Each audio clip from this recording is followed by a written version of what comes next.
Society, individual and society में society.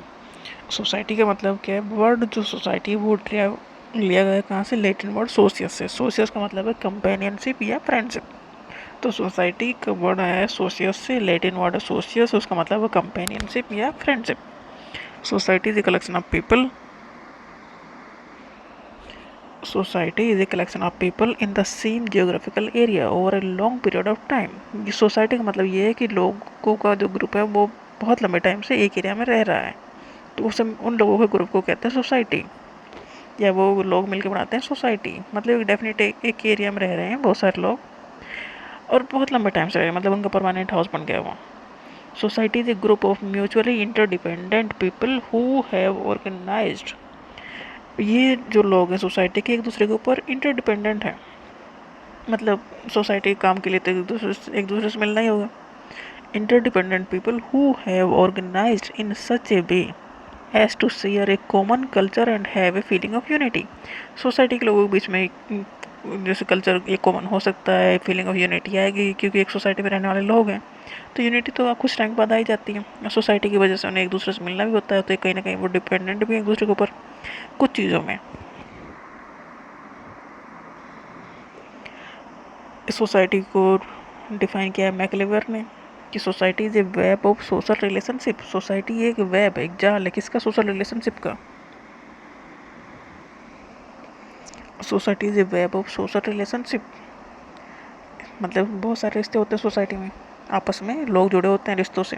All types of social agencies comes in society. Social agency मतलब school, institutions, ये सब चीज़ें social उसमें आते हैं सिस्टम में। All type of social agencies come in society. Every individual is dependent upon every other individual. Society में लोग एक दूसरे के ऊपर डिपेंड हैं सोसाइटी के काम के लिए। There should be harmony in the relationship, मतलब लोग एक दूसरे के साथ रह रहे हैं, एक सोसाइटी में लोग रह रहे हैं तो आपस में आराम से रहेंगे। According to right, society is not a group of people, it is the system of relationship. Right के अकॉर्डिंग सोसाइटी लोगों का एक ग्रुप ही नहीं है। ग्रुप मतलब बहुत सारे लोग हैं, इसी सोसाइटी नहीं कह रहे हैं, बट ये एक ऐसा सिस्टम है, system of relationship that exist between the individuals of the group. उस ग्रुप के लोगों के बीच में जो रिश्ता है वो मिलके बनाता है सोसाइटी।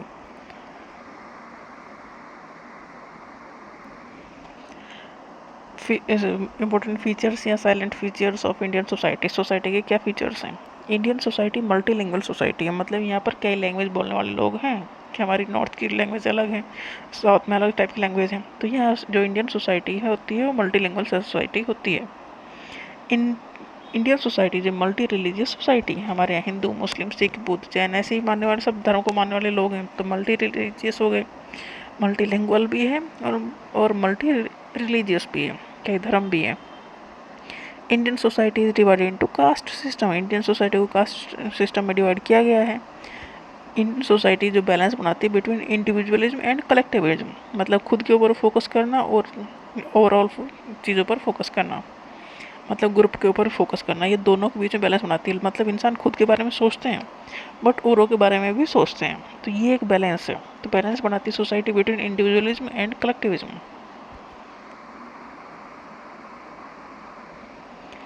इंडियन सोसाइटी का जो करेक्टरिस्टिक है एक ये है कि यहाँ पर बैलेंस होता है बिटवीन स्पिरिचुअलिज्म एंड मटेरियलिज्म, मतलब हम धार्मिक भी हैं, आध्यात्मिक, और हमें मतलब ऐसा नहीं है कि सब कुछ छोड़ छाड़ के हम जंगलों में रहने चले गए हैं, मतलब ज़रूरत की चीज़ें कलेक्ट करते हैं और उसमें जीतते भी हैं उस दुनिया में। तो इंडियन सोसाइटी का करेक्टरिस्टिक है कि यहाँ स्पिरिचुअलिज्म और मटेरियलिज्म के बीच में एक बैलेंस बना के रखते हैं लोग, मतलब भगवान को भी पकड़ते हैं और दुनियादारी भी नहीं छोड़ते हैं। इंडियन सोसाइटी में unity in diversity. Indian society में अलग अलग जगह से लोग रहते हैं, डाइवर्सिटी है बट उसके बाद भी यूनिटी है इन Indian society because people living with various religious and culture. तो यहाँ पर डिफरेंट रीजन से लोग आते हैं तब भी यूनिटी है। क्यों? क्योंकि फेथ इन टॉलरेंस, एक दूसरे को बर्दाश्त कर लेते हैं। इन Indian society is not about just living together in harmony, but it is about assimilating the best of everything into your culture. जब हम एक सोसाइटी में रहते हैं तो कई कल्चर के लोग एक साथ रहते हैं, तो हम ऐसा नहीं करते कि अपने कल्चर को छोड़ रहे हैं या पूरे दूसरे कल्चर को पकड़ रहे हैं। हम हर कल्चर की जो चीज़ें हमें अच्छी लगती हैं उन्हें अडॉप्ट कर लेते हैं, तो उसमें मिल जाते हैं, एसिमिलेट हो जाते हैं। ये एक करेक्टरिस्टिक है इंडियन सोसाइटी का। फेथ इन धर्म में हम बिलीव करते हैं। एक और फीचर्स है इंडियन सोसाइटी का, जैसे कि यहाँ पेट्रियार्की है, मतलब मेल सत्ता है, मतलब मेल की बातें ज़्यादा मानी जाती हैं, उनके अकॉर्डिंग घर चलता है। Patriarchy generally follow in Indian society, patriarchy follow होती है इंडियन सोसाइटी में। Patriarchy means a social construct that consider man as superior. Patriarchy का मतलब ये है कि आदमी को सुपीरियर माना जाता है वुमेन से, तो इसका मतलब मैन डोमिनेट करता है सारी चीज़ों में सोसाइटी में। तो ये एक फैक्टर है सोसाइटी का, इंडियन सोसाइटी का। पेट्रियार्की यहाँ है, मतलब फीमेल को इतनी पावर नहीं दी गई जितनी मेल को दी गई है। अब चीज़ें बैलेंस हो रही हैं, बट हो ही रही हैं, अभी टाइम लगेगा। नेक्स्ट जो इंडियन सोसाइटी करेक्टरिस्टिक है वो है joint family system. Indian society में अभी भी जॉइंट फैमिली वाला सिस्टम है, लोग 2-3 पीढ़ियाँ एक साथ रहती हैं। Marriage is considered to be an institution in India, मतलब मैरिज एक ऐसा है कि जो कि होना ही चाहिए, एक संस्कार सेरेमनी है, which is obligatory for every Hindu. तो ये सोसाइटी में एक ये है ही कि ये करना ही है, ऑब्लिगेटरी है, हिंदू फैमिली में स्पेशली। तो ये है इंडियन सोसाइटी कुछ characteristics features. 7 elements of society कौन कौन से हैं? There are differences in societies, जैसे कि like on food, education, religion और मैरिज। इंडियन सोसाइटी में इतने टाइप के लोग रहते हैं, डाइवर्सिटी इतनी ज़्यादा है, तो फूड में डिफरेंसेस सबके अब होंगे, जैसे कि नॉर्थ का फूड अलग है, साउथ का फूड अलग है। एजुकेशन सिस्टम, रिलीजन, मैरिज का सिस्टम सबके अपने अलग अलग है। There are procedure for by which every society maintain its unity. उसके बावजूद भी हर सोसाइटी अपने में एक यूनिटी होती है, मतलब डिफरेंसेस होने के बाद भी वो यूनिटी मेंटेन करते हैं। Next, presence of an authority is necessary to maintain order in a society, मतलब किसी के पास अथॉरिटी होना जरूरी है कि सोसाइटी में ऑर्डर मेंटेन रहे, जैसे कि लॉ एंड ऑर्डर है, कानून है, पुलिस है, तो ये सब चीज़ें सिस्टम है एक ऑर्डर मेंटेन रखने के लिए। उस तरह सोसाइटी में भी किसी को अथॉरिटी दी जाती है कि रूल रेगुलेशन मानने हैं। इस तरह से सोसाइटी में कंट्रोल बना रहता है, नहीं तो सब चीज़ें इधर उधर हो जाएंगी। कंट्रोल ना हो तो सोसाइटी बहुत कुछ कंट्रोल करती है। No society can be stable unless there is a feeling of mutual aid among its member. कोई भी सोसाइटी स्टेबल नहीं हो सकती जब तक उनमें एक दूसरे के लिए ऐसी फीलिंग ना हो कि एक दूसरे की केयर करनी है, एक दूसरे की हेल्प करनी है। मतलब अगर चाहेंगे सब एक दूसरे को बर्बाद करना तो कैसे स्टेबल हो पाएगी, वहाँ तो सब कुछ दंगा फसादे चलते रहेंगे। मतलब एक दूसरे के लिए भले की फीलिंग हो नहीं होगी तो सोसाइटी स्टेबल नहीं होगी। In a society there are several grouping and division such as family, village etcetera. हर सोसाइटी में डिफरेंट टाइप के ग्रुप होते हैं, जैसे कि फैमिली एक सबसे छोटा ग्रुप है, फिर विलेज, सिटी, ये सब ग्रुप ही तो हैं। Controls are necessary for the organisation of society. Society मतलब कंट्रोल सोसाइटी करती है, हम जिस सोसाइटी में रहते हैं उस हमारा बिहेवियर उस सोसाइटी के अकॉर्डिंग हमें रखना होता है। हम उस सोसाइटी के नॉर्म्स जो अनरिटन रूल्स हैं उनके हिसाब से चलना होता है। तो ये होता है, कंट्रोल करती है सोसाइटी, जो कि ज़रूरी भी है सोसाइटी में सब कुछ ठीक ठाक रहे उसके लिए।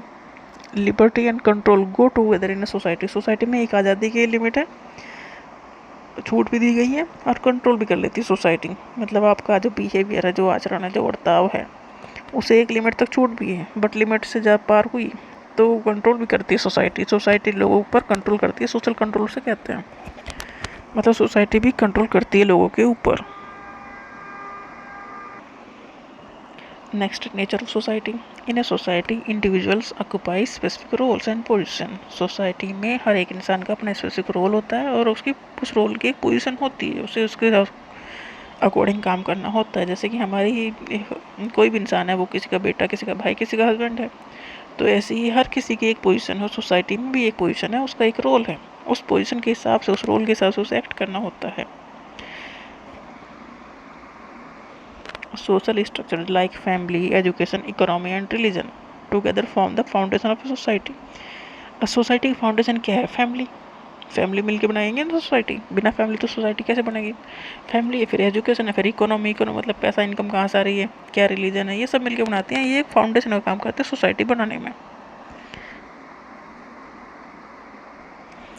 नॉर्म्स क्या है? Norms are unwritten rules guide behaviour in a society. Norms जो सोसाइटी के होते हैं वो, इसका मतलब ये है कि ये रूल्स हैं सोसाइटी के, जो इसके हिसाब से आपको अपना बिहेवियर रखना है, या ये हमारे बिहेवियर को गाइड करने का काम करते हैं।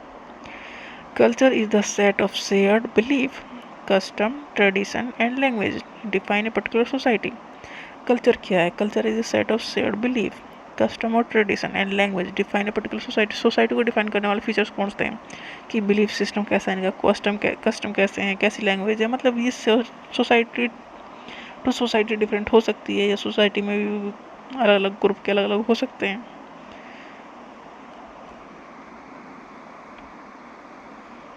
Socialization occurs primarily through interaction with the family, peers, school and other social agents.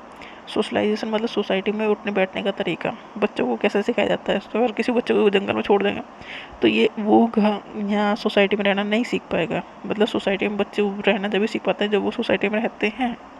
और सीख कैसे पाते हैं? तो इस प्रोसेस को कहते हैं सोशलाइजेशन। तो ये सोशलाइजेशन करता कौन है? पहले तो फैमिली। बच्चे फैमिली से सीखते हैं, फिर उसके आसपास जो ग्रुप में मेंबर्स होते हैं उनसे सीखते हैं, स्कूल में सीखते हैं, और बहुत सारी जहाँ भी बच्चा फिर बड़ा होकर जाता रहता है तो कुछ ना कुछ वो सीखता ही रहता है। तो सोशलाइजेशन मतलब सोसाइटी में घुलने मिलने का, रहने का, जीने का तरीका जो सिखाया जाता है उसे कहते हैं सोशलाइजेशन। ये कहाँ होता है? Primarily through interaction with the family. Family के साथ बच्चा सीखता है पहले, फिर आसपास के लोगों से, स्कूल से, और फिर बड़ा हो जाता है तो ऑफिसर, ये सब जगह उसका चलता ही रहता है socialisation life time. Social stratification leads to the division of society into different social class. Society को भी कई अपनी डिफरेंट क्लास में डिवाइड कर सकते हैं, जैसे कि है एलाइट है, मिडिल है, लोअर क्लास है। उस तरह से सोसाइटी भी क्लासेस में डिवाइड होती हैं। जैसे सोसाइटी का डिवीजन कर सकते हैं। Society is characterised by interdependence among members. Society का मतलब ये है कि मेंबर एक दूसरे के ऊपर डिपेंड हैं, मतलब किसी ना किसी चीज़ के लिए आपस में मिला जुला कर रहता है। Society maintains social order and through mechanism of social control. Society में सोशल कंट्रोल होता है, मतलब सोसाइटी में रहते हो तो आप सोसाइटी के हिसाब से रहोगे, उनके हिसाब से जो ठीक होगा वो करोगे। मतलब अगर उनके जो अनरिटन रूल्स हैं आपको वो फॉलो करने पड़ते हैं, अगर नहीं करोगे तो सोसाइटी वाले आपको कंट्रोल करेंगे, मतलब रोका टोकी करेंगे। तो सोसाइटी मेंटेन करती है सोशल ऑर्डर, कैसे? By social control. Societies are interconnected through process like globalisation. Societies एक दूसरे से कनेक्ट हो गई हैं। अब दुनिया की कोई भी देश ऐसा नहीं जिसे हम ना जानते हों। तो ग्लोबलाइजेशन की वजह से हम सोसाइटी, मतलब दुनिया की सोसाइटी के बारे में जान सकते हैं। तो इंटरकनेक्टेड हो गई, क्योंकि हम यहाँ पर किसी भी दुनिया देश से सामान मंगा सकते हैं, भेज सकते हैं। तो सोसाइटी का इंटरकनेक्टेड हो गई। किस तरह से इंटरकनेक्टेड हुई? Through the process of globalisation. Globalisation के थ्रू, मतलब ग्लोबलाइजेशन का मतलब ये है कि दुनिया में अब कोई भी ऐसा नहीं है कि एकदम कटा कटा रह सकता है, दूर रह सकता है। हम कहीं की चीज़ भी कहीं भी पता कर सकते हैं। ये मुमकिन हो पाया ग्लोबलाइजेशन की वजह से।